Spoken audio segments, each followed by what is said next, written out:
Hi guys. We are back with hour two. Well, I don't know how long this will go, but we're back with Doug Diamond. And so in our first section, we talked about health stuff and his accident, spiritual stuff, and some more gallons stuff. And now we are going to go into some current events stuff, but it's all tied together. I mean, it's not really separable, but it's we're just changing gears a little bit. So, um, as I mentioned, Doug shares on his Facebook wall, and I would really recommend if you are not Facebook friends with Doug and you want to know anything about anything, I would recommend friending Doug on Facebook or even following him on scene.life. That one is public, right? And they can get there through, doesn't your website go, you have a link, what goes to the scene.life? Well, I used to. I took that away. It's not doing it now. But if you just go to scene.life and sign up, if you don't already have an account, then you can find me on there. It's Diamond Disc, DIAMONDISC. So just do scene.life/Diamond Disc, and you'll get there. But you have to be signed up, I think, in order to see the you could see my profile publicly, but you wouldn't see the actual posts unless you are a member of Scene. But yeah, those are public. I don't do the Facebook ones are not public, as I mentioned before. I do those as friends, but Okay. I only do that because Scene is not, as far as I know, is not compromised like Facebook is compromised with the NSA and just the whole surveillance issue and the fact that trolls patrol everything on Facebook, and I'm sure they do on scene.live too, but the community is far smaller, so it's not reached the level where they're out in droves yet. But yeah, scene.live/Diamond Disc will get you there. Now, I will mention that my Facebook page went down yesterday. First time that's happened for a couple years. I was prepping for the technical side of doing our radio show. We do a live show on Saturday mornings, and I usually go there and on Facebook and post the link to the show, the radio show that we're getting ready to do. And I went to log in and realized that I had been logged out and realized something was wrong. So because I normally just stay logged in, and I started to log in again, and I got a big message saying that your page had been taken down because they didn't believe that I was using my real name. And I am using my real name. It's the name I was born with. I happen to go by my middle name and last name, not first, middle, and last. But they basically required me to provide some sort of proof yet again of that I am who I say I am on there, because they frame it in such a way as to make it sound like it makes the whole Facebook community safer if you use your real name, which is totally ridiculous, because all the trolls out there are just given carte blanche. They can do anything they want. They can be any name they want to be. It doesn't matter. They don't have to prove anything because they're working for the system, the Facebook system, and the system in general. They're allowed to do anything they want. They can be anybody they want to be. They can have multiple identities, multiple Facebook accounts. Doesn't matter. But they're working for Zuckerberg and crew, so that's okay. They're allowed to do what they want. They can break the law, Facebook law. I, however, am not able to use my real name that I was given and not have my page taken down. So this happened 2 years ago. Almost exactly 2 years ago, and at that time I proved what my real name was, and now 2 years later it happened again. I wrote their legal department an email yesterday, and one of the options they give you is to provide a government ID without a photo, but that just lists your birth date. And I knew they had that already because it's already in my profile, So I took my driver's license and blurred out my picture and my address and sent that to them. And in addition to an email just saying, look, this has happened twice now. I really don't want to keep doing this. And to their credit, they actually did email me back and say that won't happen again, and that they put my profile back up. So it was resolved in a matter of a few hours, and it's I didn't lose any posts. I didn't lose any of my friends list or any of that. So it worked out, but I just thought it was very interesting when I got on there yesterday.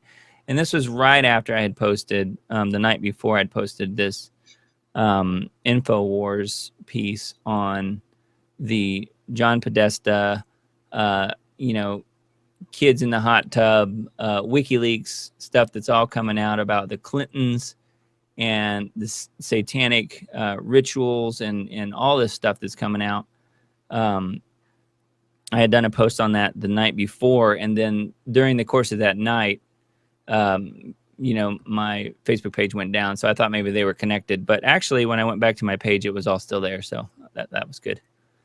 So anyways, but yeah, Facebook and scene.life. What I do is I recommend other people who like to put the truth out there do this. When I do a post on Facebook, I also do the same exact post on Scene, so that there's a parallel posting process. So that way, if something does happen to your Facebook page, which is highly likely, like it did to me, people can go to Scene and get the same information there, really. So I would recommend that. And the way Scene is laid out, and Tasha, you've used it, it's very similar to Facebook. It's not quite as user-friendly. They're based in, I think, Iceland. So they don't have the NSA constraints and some of the other issues that Facebook has, which is good, but it does work essentially the same as Facebook. They do have the chat on there, and they do have where you can friend people and join groups and do different things. So I recommend it, scene.life. Yep. Yeah, it was nice to be able to find you there when Yeah. I went and I'm like, oh, it says Facebook user, and I can't message Doug. So I'm like, well, he told me this would happen. He told us all. Find me Yeah, it's on funny. scene.life because it's going to happen.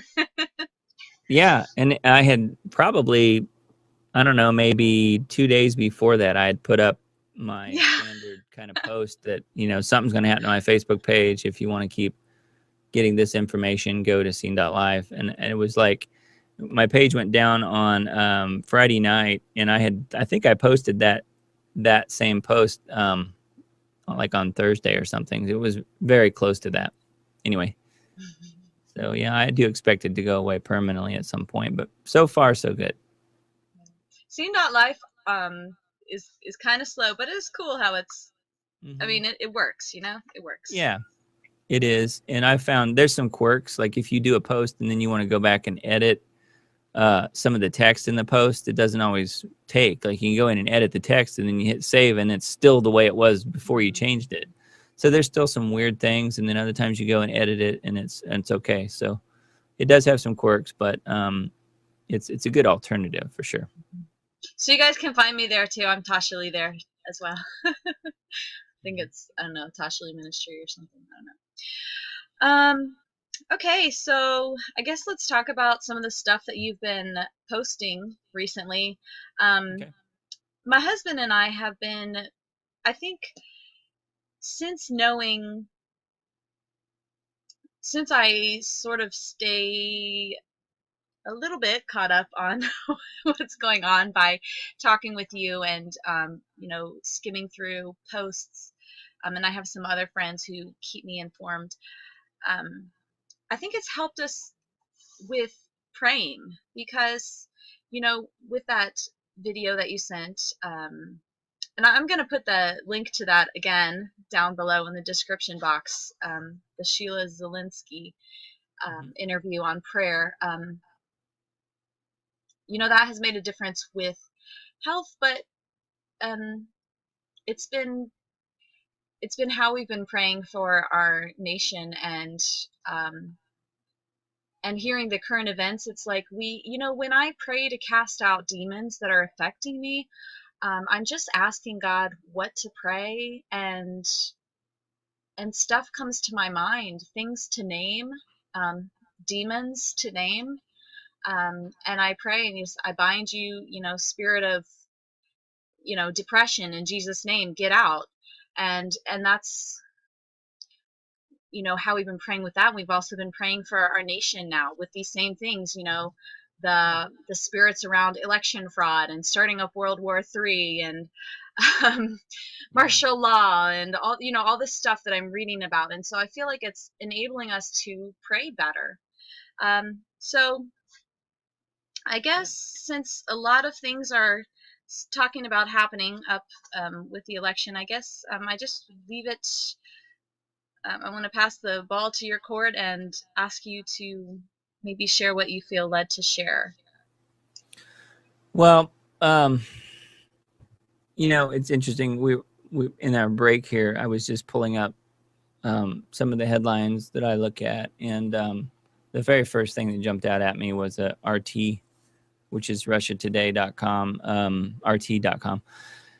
There's a story on there, and they're, for a while people said that they're not really mainstream media, but I think they are. They're definitely mainstream media, in my opinion. They're not as bad as ABC, CBS, NBC, CNN, Fox. They're not as bad as them, but nonetheless, they still put out, they'll put out disinfo from time to time, although I don't think it's quite as bad. Anyway, the new headline, FBI director, no charges after review of Hillary Clinton emails.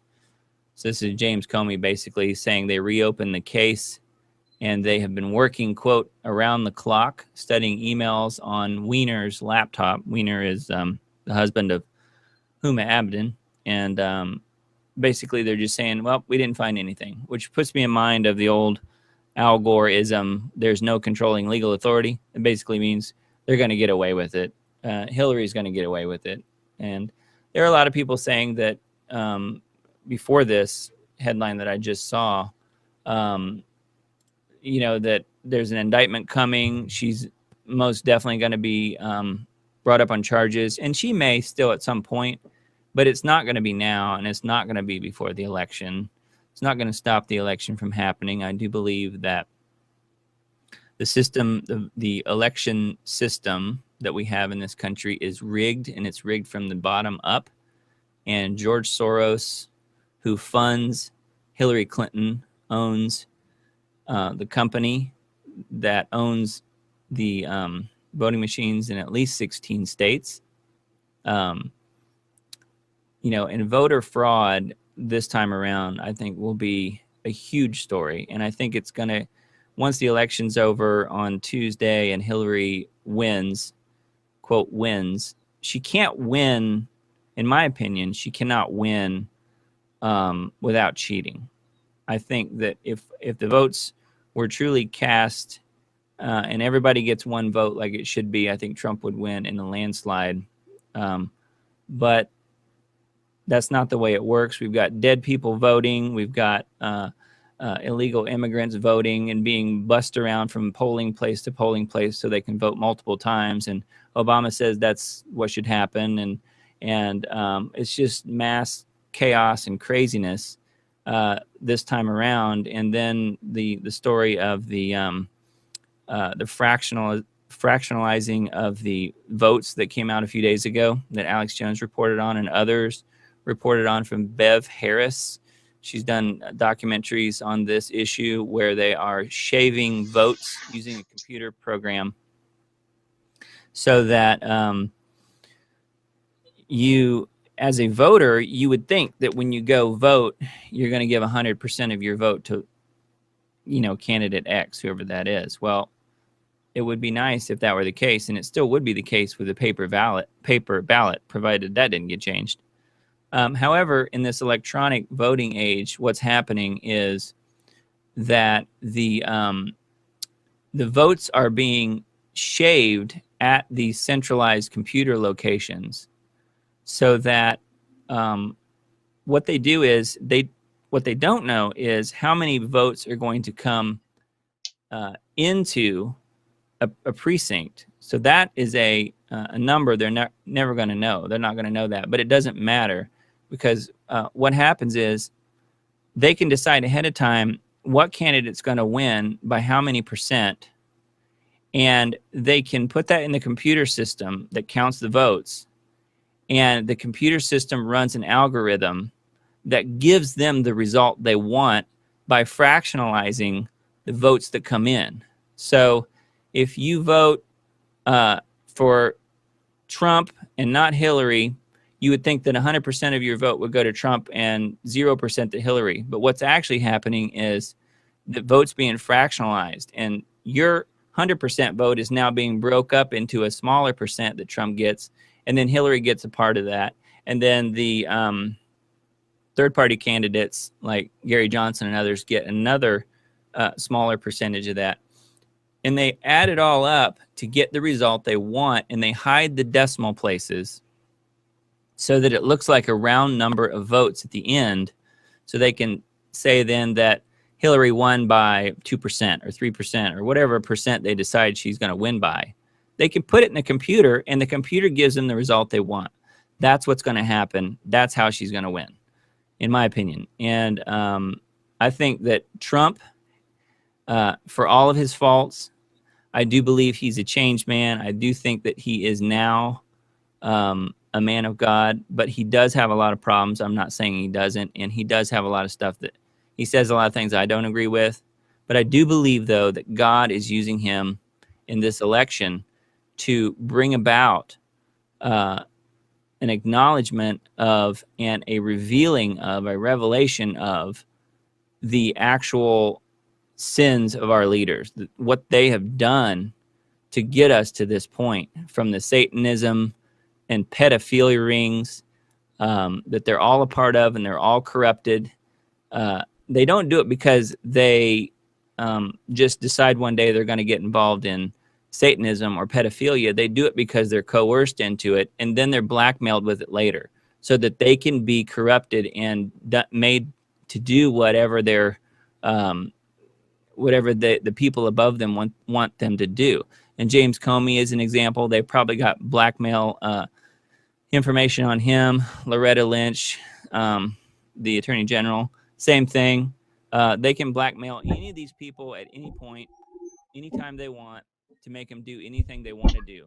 And you've got some people at the top that are untouchable, and I think Hillary Clinton is one of those people right now. She may have a downfall later. I don't know. I'm not saying she won't, but I don't think it will happen before November 8th, and I don't think it's going to happen really between now and when she would get in and be inaugurated. So it's really interesting what's going on right now. I do think we're in the middle of probably the most treason, and I want to use that word literally, treason, that we have ever had in this country. Yesterday was November 5th, which was Guy Fawkes Day, which is about treason.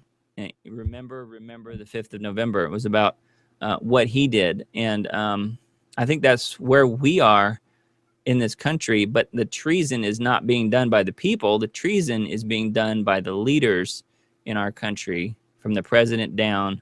And, Obama is just a puppet of George Soros and others that are above the president. And, he enjoys his job. He does do a good job for them. Whatever they tell him to do, he does it.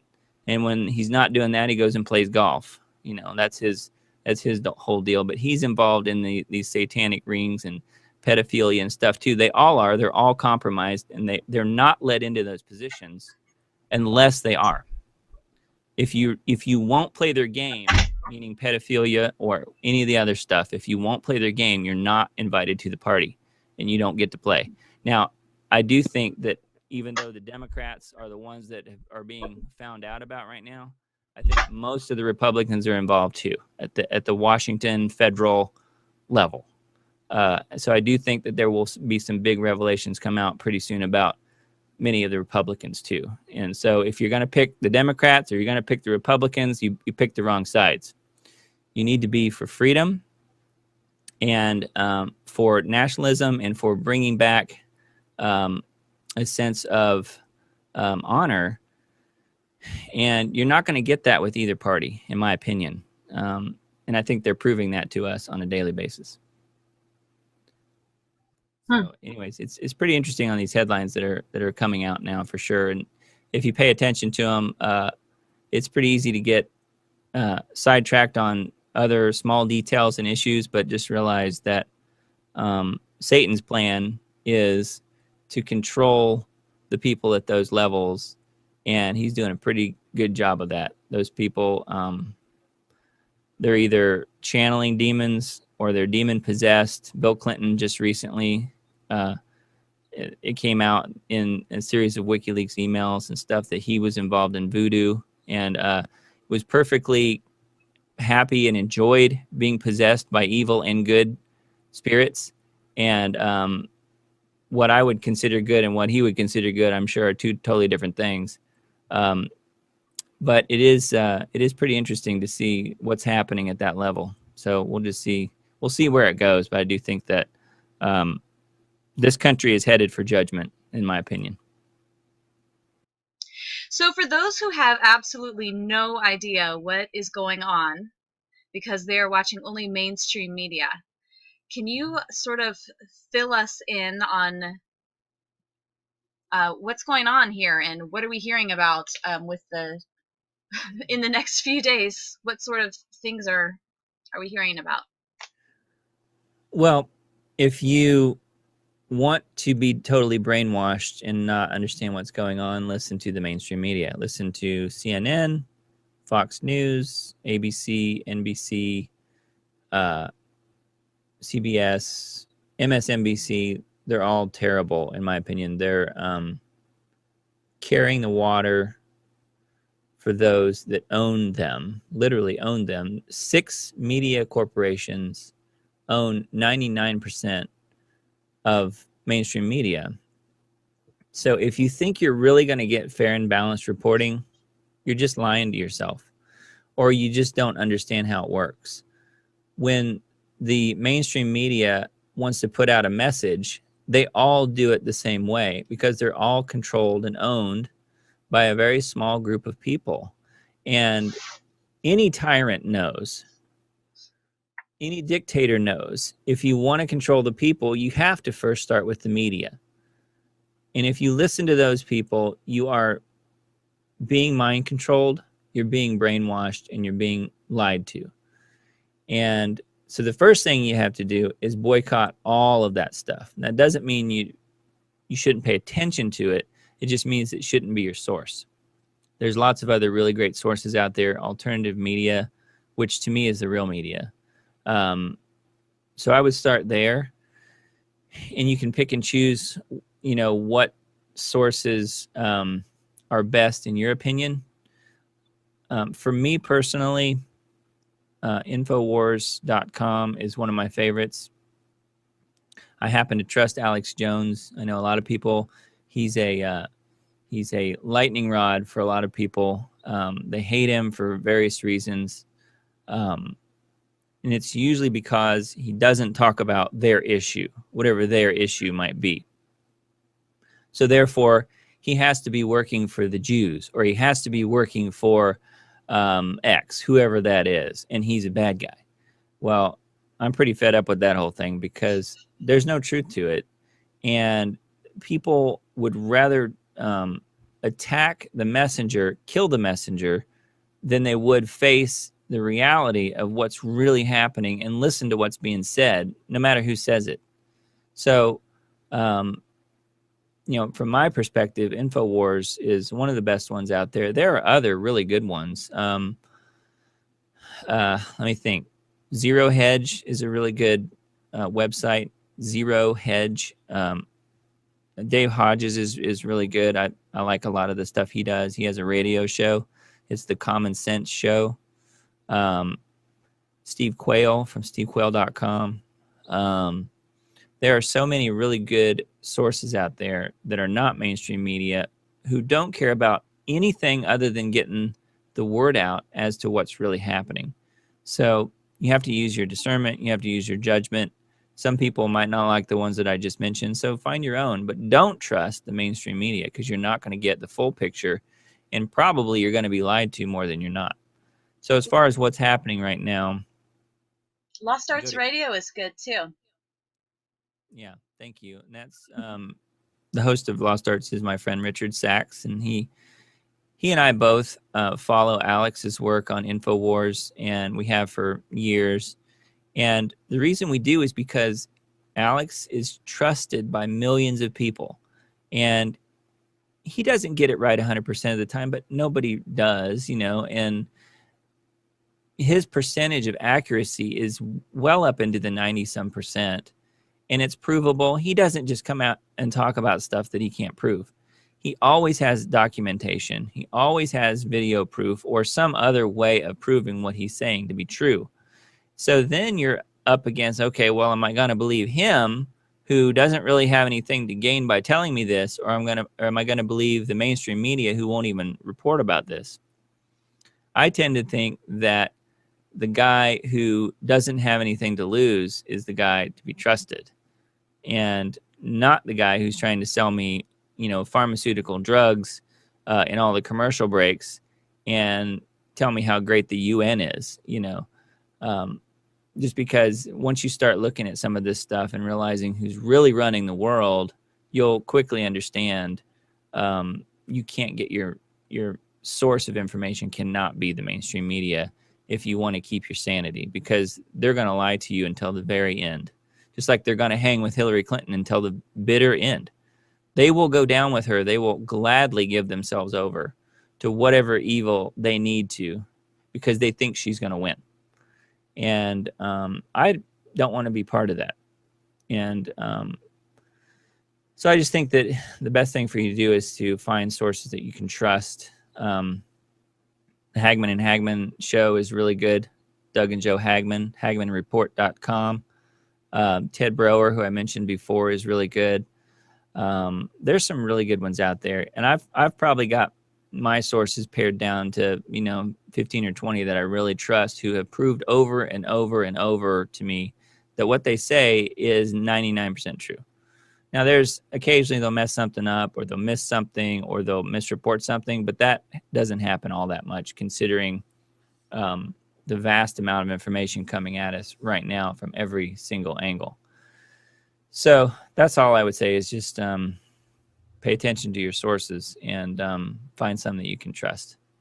And that all of the postings that I do on Facebook are all from places, people that I trust, because they don't have anything to gain by putting out the information that's the truth.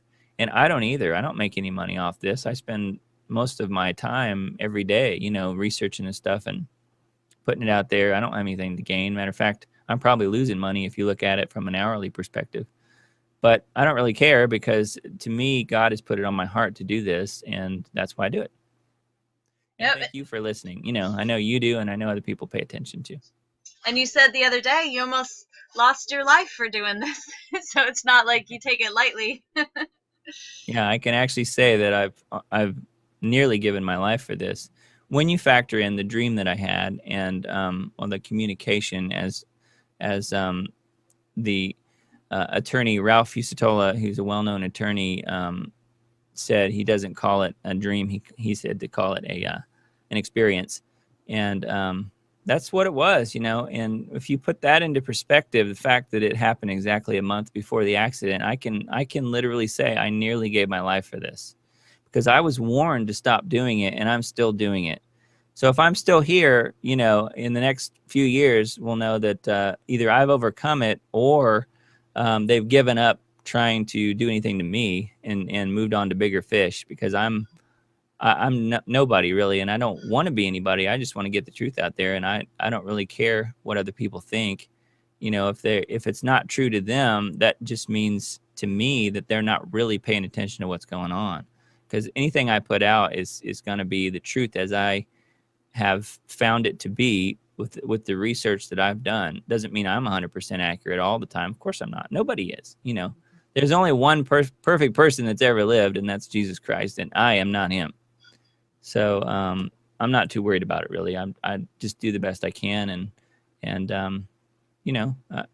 if I end up giving my life for this, then to me it'll be worth it, because I've done what God has put on my heart, which is to tell the truth and to get it out there as best as I can. Awesome. So, Doug, for those who may not have been following any sort of alternative news media and don't really know what's going on in the world. Can you sort of catch us up? Like, I've read about, threats of election fraud and starting up World War III with Russia and terrorist stuff coming and martial law and all the from rioting and all this stuff surrounding the election. So for those who haven't heard any of this, can you sort of break it down? Yeah, there are so many possibilities, and it would only be a guess as to what might happen. Or, if you look at the real news, which is alternative news, Hillary Clinton is a career criminal. She just is. I mean, there's no getting around it. She is a treasonous leader. I don't use that word lightly. She absolutely has committed treason against the United States of America. And others around her have too. It's not just her. Obama has too. They've sent emails through an unsecured private server. That alone should put them in prison. Other people have been put in prison for the same kind of things and lesser things. And these people will skate and they will get away with it because they are owned and run by the globalists above them. As far as the next few days, the next few hours, what could play out, there are many possibilities. People talk about the election being suspended and Obama staying in office, which I guess is a possibility. He could do that. He does have the power through executive orders to do that. I don't think he will, but there are a number of different options in play between now and the 8th.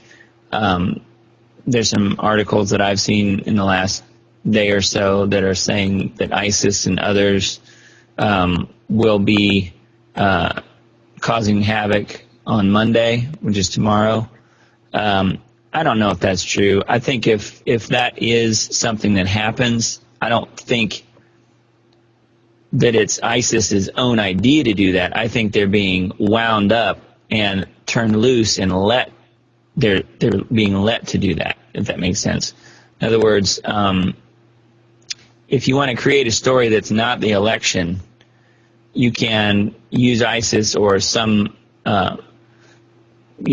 faction of ISIS as your wind-up toy and just turn them loose and let them do what they do, and that's your news story, not the presidential election as much. Hurt a bunch of people tomorrow. I don't know that they will. That's one. For a minute. So can you just say what you just said there? Yeah, as far as ISIS goes, they can be wound up and turned loose, and they may do something tomorrow to cause havoc in the day leading up to the election, or they could, start blowing themselves up and mowing people down at polling places on Tuesday. I don't know. They could. I'm not saying they will, and I don't really think that that's what's going to happen, but it is a possibility. Obama speaks better Arabic than most Arabs do. He is literally a practicing Muslim. He prays to Mecca 5 times a day. He wears a Wahhabist ring that he won't take off. He is a Muslim. So he's making sure that Islam becomes dominant in this country, and Islam's job is to take over. And that's the way Muhammad's example sets for Islam. So if something happens in the next day or two that is blamed on ISIS, I would also blame Obama because he's turned them loose, and he approves of what they do, and that's kill Christians and killing Americans.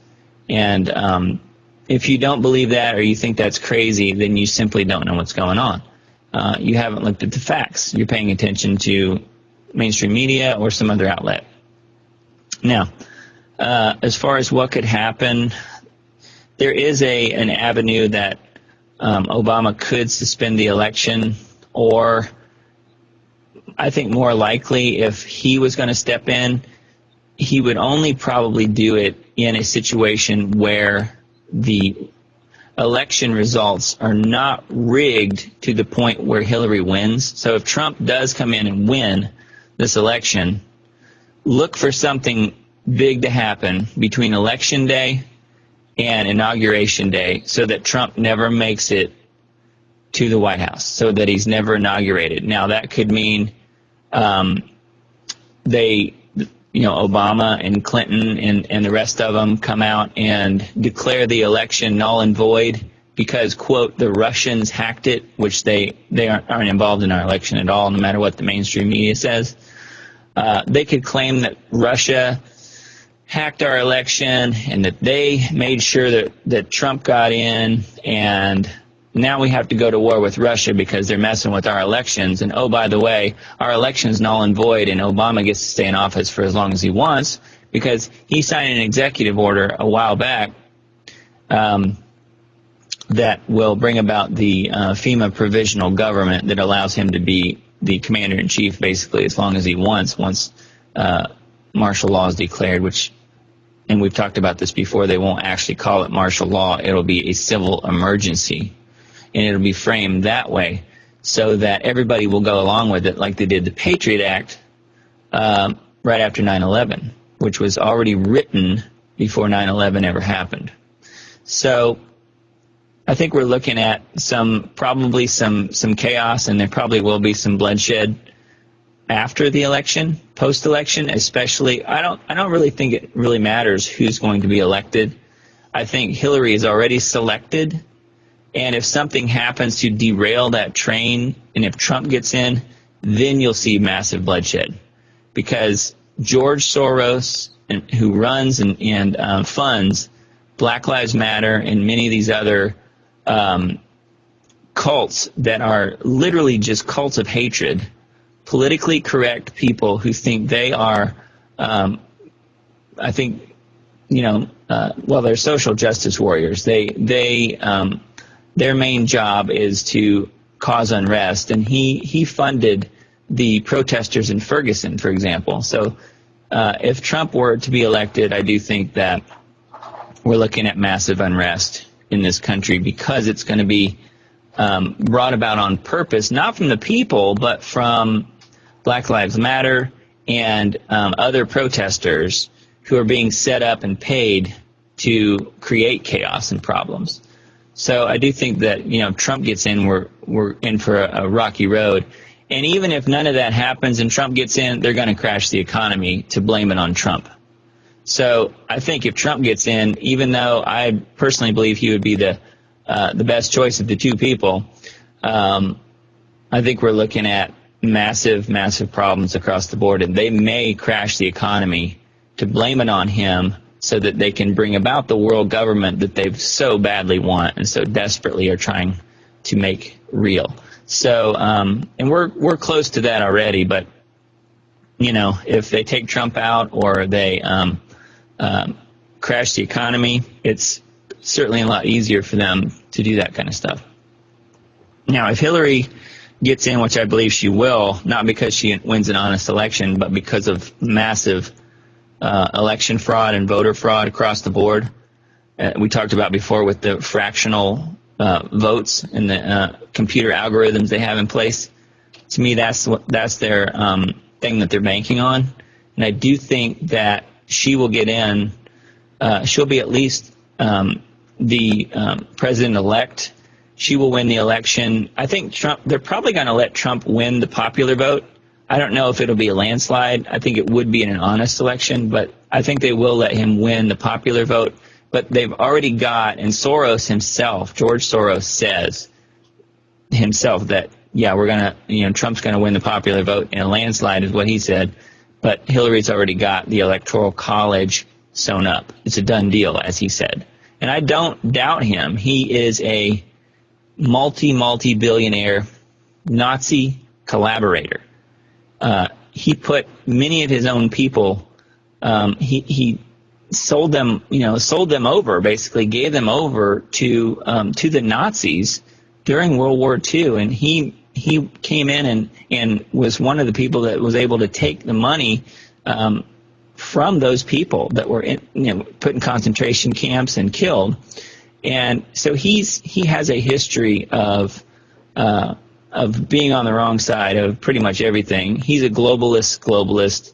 He's one of the ones out there funding everything, and he owns and runs the company, that has election machines in at least 16 different states. So he has a lot of power. He's been funding Hillary, paying her millions, and like I said, he was involved in the Ferguson situation and in all of the Black Lives Matter stuff that's happened. He's been instrumental in that. So I do think that he's probably right when he says that Hillary has the Electoral College. It's a done deal, and that's what determines the president. And so look for that to happen. I do think that Trump might win the popular vote, but Hillary will walk away with the Electoral College and therefore the presidency. Now,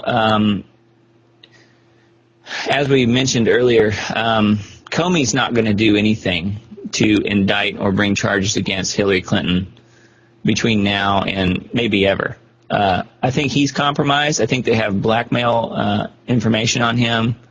It could be anything, but I do think that the other smoking gun that we don't know about that could come into play in this whole thing between the election day and inauguration day is what the NYPD might do. And the NYPD has been investigating this issue of the pedophilia rings and Satanism and all this stuff that Hillary is connected to and involved in.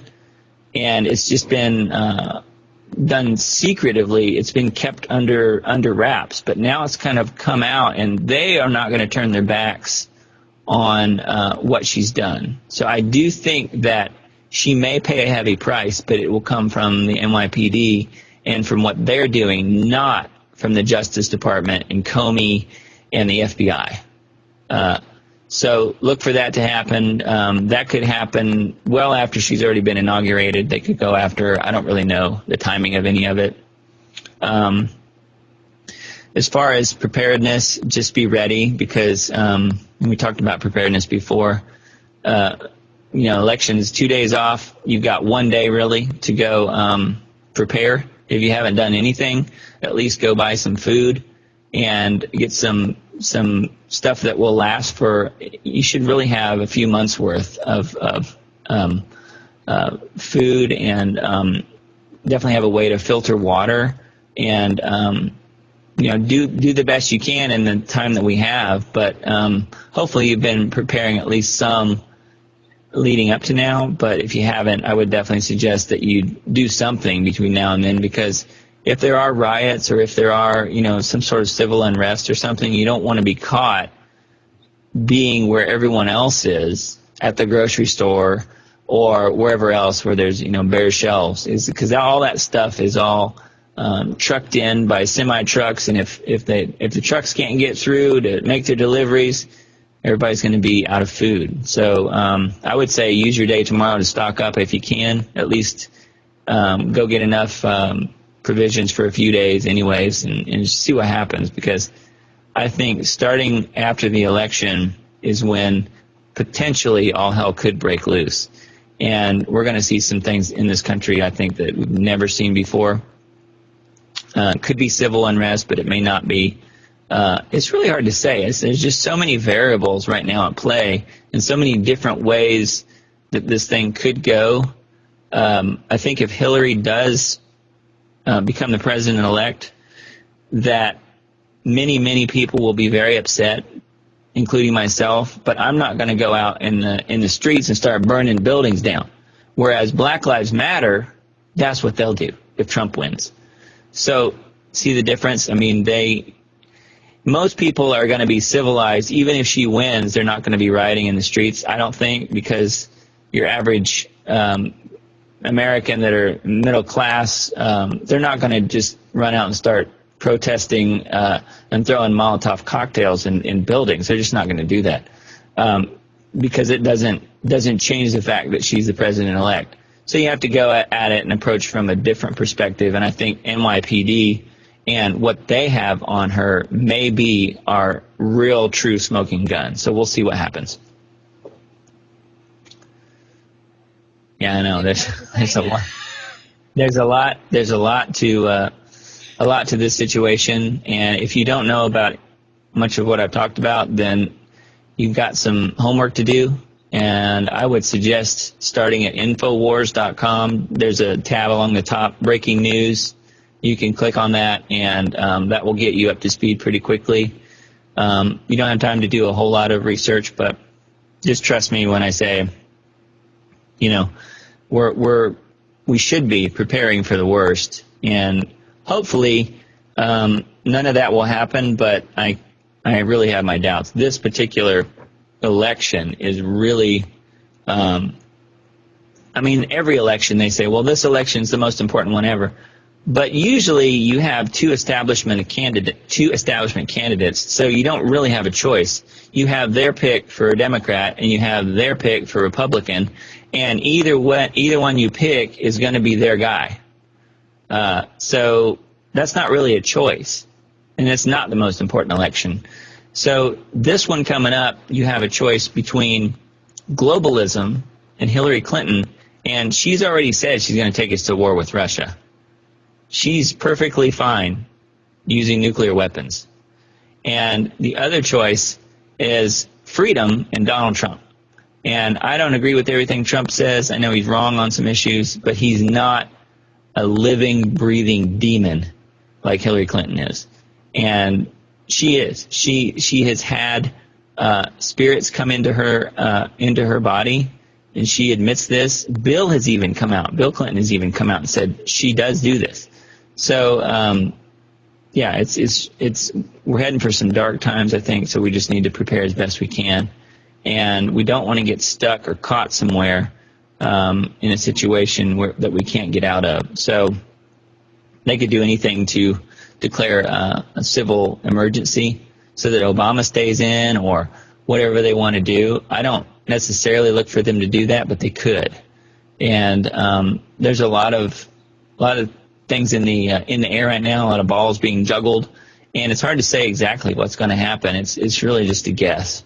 So another good source that I just thought of, I don't agree with everything Mike Adams says and does, but I do think most of his articles are really good, and he's had some really good ones lately about this whole process and everything I've just talked about. So naturalnews.com is a good one.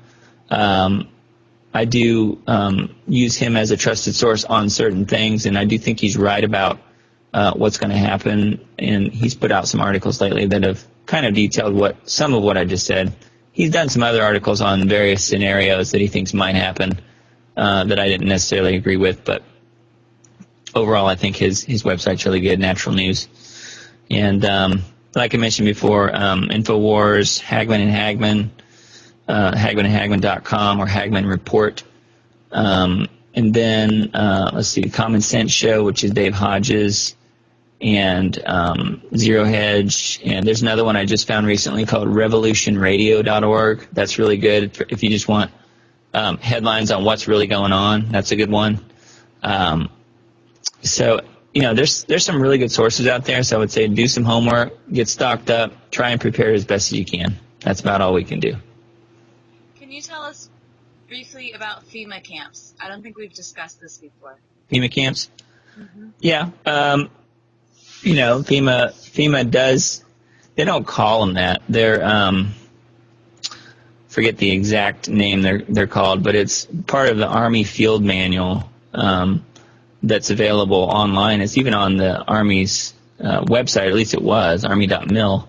And you can go and download this off the internet, and it's the FEMA camp manual that says exactly how they will process detainees using social security numbers and so forth, which they're talking about American citizens, not just any captured people that they happen to put in there. FEMA camps are a real thing. They're like I said, they're not called that. They're re-education facilities, which puts me in mind of 1984, the book.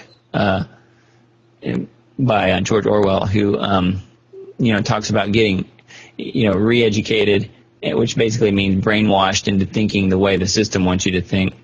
And FEMA camps are they're a reality, and I think they do have situations where they can convert existing shopping malls and schools and things like that to hold massive amounts of people. Or probably what will happen is if FEMA camps are used, they've got the United States broken up into a number of different regions. I think I'm in region 4. But anyway, what they will do is, in a situation where either there's mass civil unrest or some huge earthquake or whatever it is,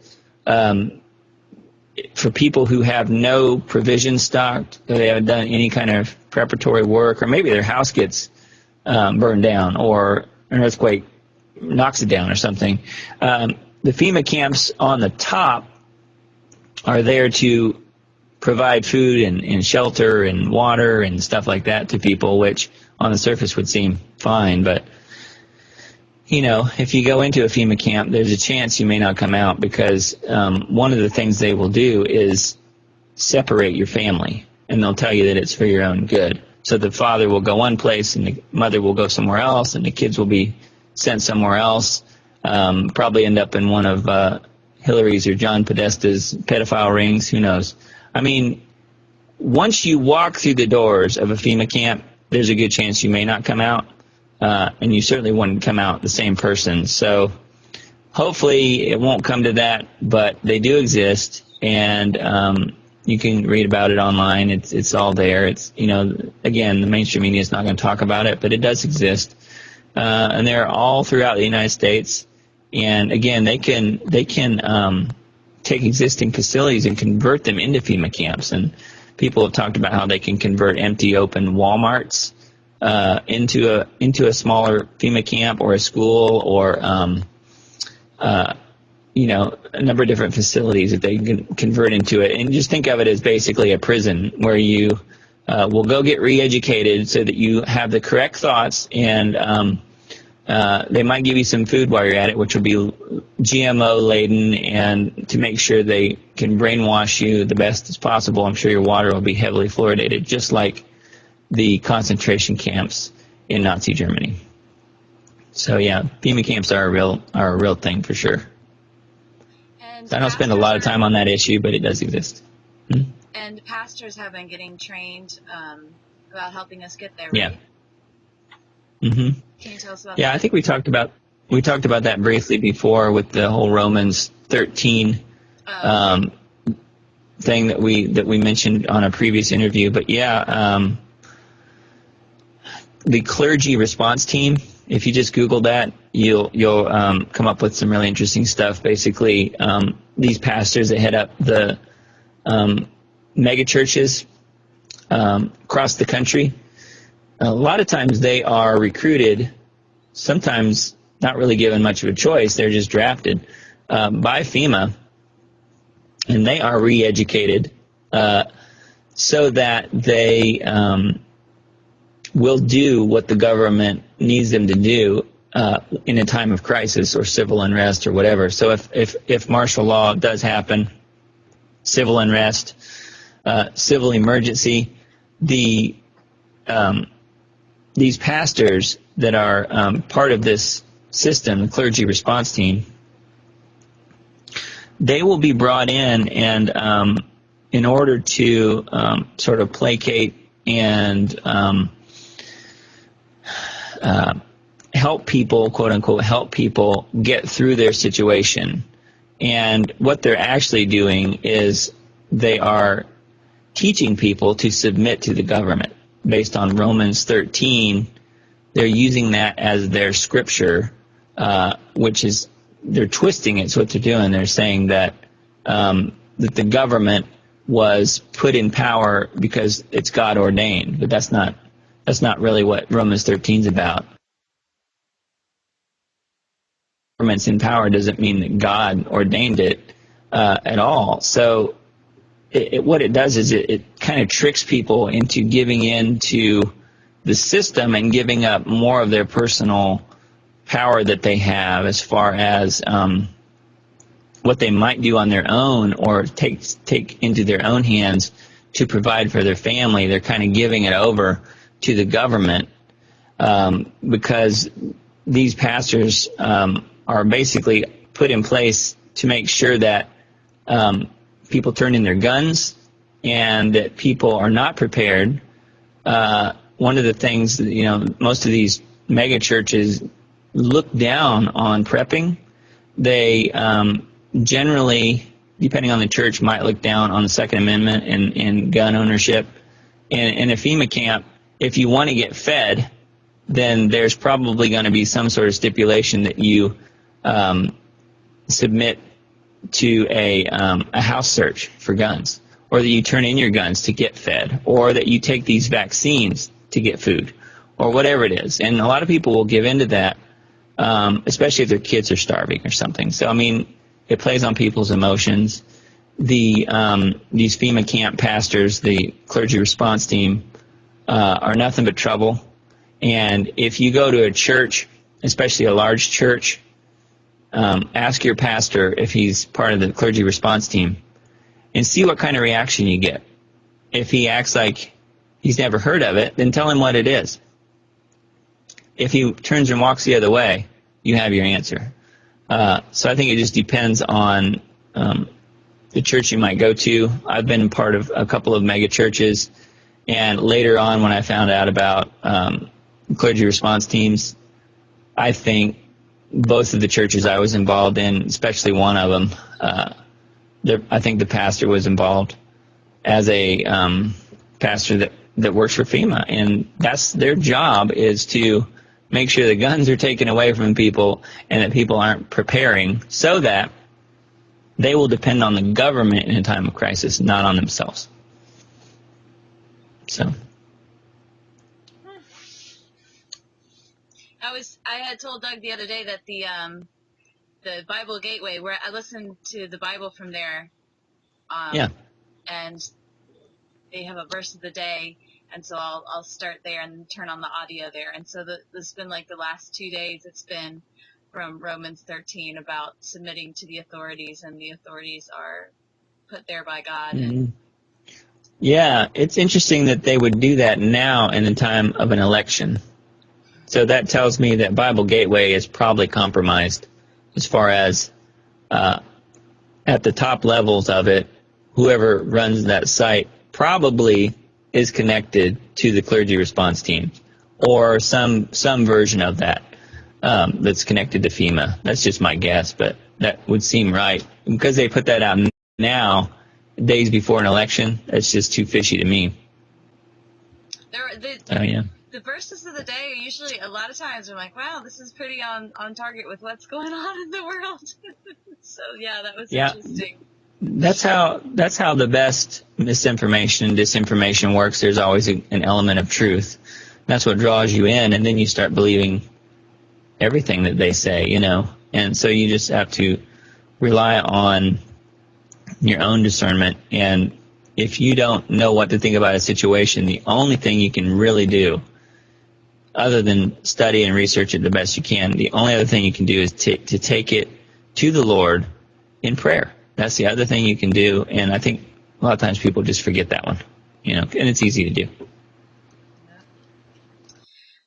Okay, well, thank you for giving us some stuff to pray about.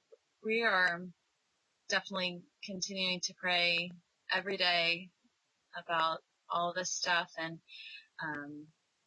trying to be as prepared as possible. But yeah, I had posted on my Facebook today, like, there's this quote about work as if it all depends on you, but pray as if it all depends on God. And I think that's kind of the approach that I'm taking with all this, is just like, well, it doesn't hurt to be prepared. It's better safe than sorry, but then not to live in worry or fear, and just, trust God, like we were talking about in the first part. Yeah, that's really good advice, and it's hard to do, but it is good advice. But you do have to trust God, and it's hard to not worry about it. But there are so many things that's beyond our control. That's all we can do is put our trust in God. And we each learn in our own way to do that. And I know I've had my share of it this year, more than others for sure, as far as more than other years in my life. So it's always a learning process, but hopefully we can get there little by little. But yeah, I think prayer is probably the number one powerful thing that we can do to affect our world, and people forget to do it. We need to be praying for our leaders, as far as not just for judgment, but for actually getting the right people in there. And we need to be praying for Donald Trump and pray that God protects him, and that if he does get in, that God does not allow the economy to be collapsed or whatever might happen next, because we just don't know the different variables that are out there, as far as what the globalists who really want this world government, what they're capable of, because they're criminals and they're capable of anything because they're above the law, and they don't answer to anybody. They certainly don't answer to the people. So, but they do answer to God, and they will have to answer to God. And they hate God right now because he's not part of their team. But yeah, we just have to continue to pray about it as fervently as possible, and try and get others to as well. You've been a really good prayer warrior person for me. I mean, I can tell you anything that I'm dealing with, and I know you'll pray for it and pray about it. And you'll probably do it right then, and that's pretty neat. I mean, I know. Well, that's okay. I don't know too many people that will do that, though. I mean, I really don't. So that's true, though. I would forget instantly too if I didn't do it right then. But yeah, thank you. I appreciate it. My pleasure. You reminded me of something, and now, gosh, please help remember. But when you were talking about,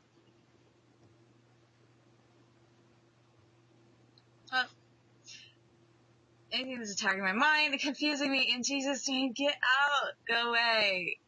Ugh. So you were talking about the power of prayer and the stuff that we can pray about, and that prayer is the most powerful thing we can do. So I used to think when people said that was just like, it's just a silly quote that Christians say, and really, for most of my life, I really did think that people said prayer is the most powerful thing you can do, and I'm like, yeah, right. Mm-hmm. Oh, I know. But going through this Morgellons thing and the demonic attacks and the electronic attacks, and seeing that I am doing everything in my physical power to detox, cleanse, kill pathogens, EMF protection, and then at some point there's nothing else I can do physically. But guess what? Prayer was the most powerful thing. And the worst attacks that come, they can give any kind of symptom through the electronic stuff. They can make people have heart attacks, right? They can affect the brain. So everything that's connected to the brain stops working. Like, this can happen through this bio warfare, right? Yeah. And seeing that prayer can block those attacks, and so can therefore block any of those symptoms, that's pretty incredible. And so seeing that all of this stuff that's going on in the world, physically I can't do anything about it, but I can get on my knees, and so we are, praying against, sex trafficking or ritual abuse, or mind control, MK Ultra programs, and just praying against this stuff. Yeah. I've been on phone conversations with, with a friend who's got a history with all this stuff, and even any topic that would come up that is not supposed to be talked about, but the phone would crash and I would get these physical symptoms. And so we just pray and call back and keep on, because we're not going to let them stop us from truth. and from following God. And so it's just, I don't know, it's just been really, really great this past year to just really see that it is really true that prayer is the most powerful thing that I can do.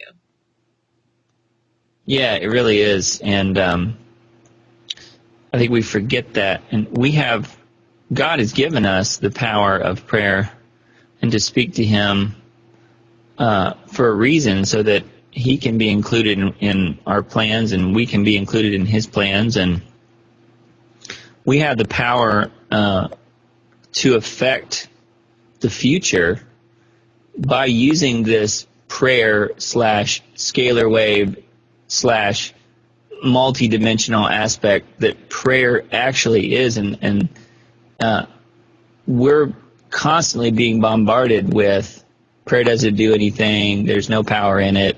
I mean, from the world's perspective, so that we don't use the power that we've been given, you know. So it's just easy to give into that and to not believe that it does anything. But just think about how powerful Jesus' prayers were, you know.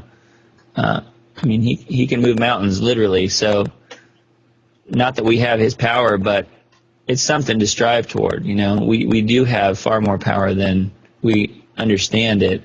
And it doesn't come from, your chakras, and it doesn't come from anything new agey. It comes straight from God. And he has given us this power because we were created in his image. And that's the exact reason why Satan hates us so much. He hates us because we were created in God's own image. And his job, he thinks, is to destroy us all. And he'll do anything he can to make sure that God's people, the ones that were created in his image, are corrupted and trashed and wrecked, so that they believe they're not worthy of God. When God jumped over all of that and provided Jesus as the bridge to get to him, we just have to accept that, and we're free, you know. But yeah, I think it's too easy to forget that prayer is very powerful. And I would just, we talked about Sheila's book. There's a really good book out there. Somebody wants to check it out. It's called Power Prayer, I think. And it's by Sheila Zelinsky and then another lady, and I don't remember her name. But you can, if you're interested in powerful prayers that really work, I would suggest getting that book, or at least, even if you don't, at least listen to some of Sheila's radio shows where she talks about this. And Sheila's website is weekendvigilante.com, if I remember right. And she is a Christian that has been through a lot, and she has some incredibly important things to say on prayer, and so does this book. I've heard her talk about it extensively. I haven't read the book personally, but I do believe that if you're interested in how your prayer life can actually become super powerful, you should probably at least listen to some of the things she said, because even if you don't buy the book, you can at least get some really good pointers on ways to do that through her interviews and stuff that she's done. So yeah, weekendvigilante.com. She's really great. And I think some people would say that we don't want to get confused and say, oh, I've got this power of prayer, I'm awesome, it's all about me now. But it's not about me. It's about, like, Right. as I use this gift that God is giving me, I get to see his power. I get to see him, like, and every time I break, do a prayer to break a curse, it's like immediately I go straight from in Jesus' name, Yeah. I break this in Jesus' name. Immediately I'm like, thank you, God. It's like, it just happens. I'm like, it goes straight to praise, and I get this huge smile on my face. I'm just like so grateful because I can see there's nothing I can do. Well, it's all a gift from God to me, it's like through me, Absolutely. And people seem to think that the speed of light is the fastest thing that there is in the universe, the speed of light, but actually it's slow.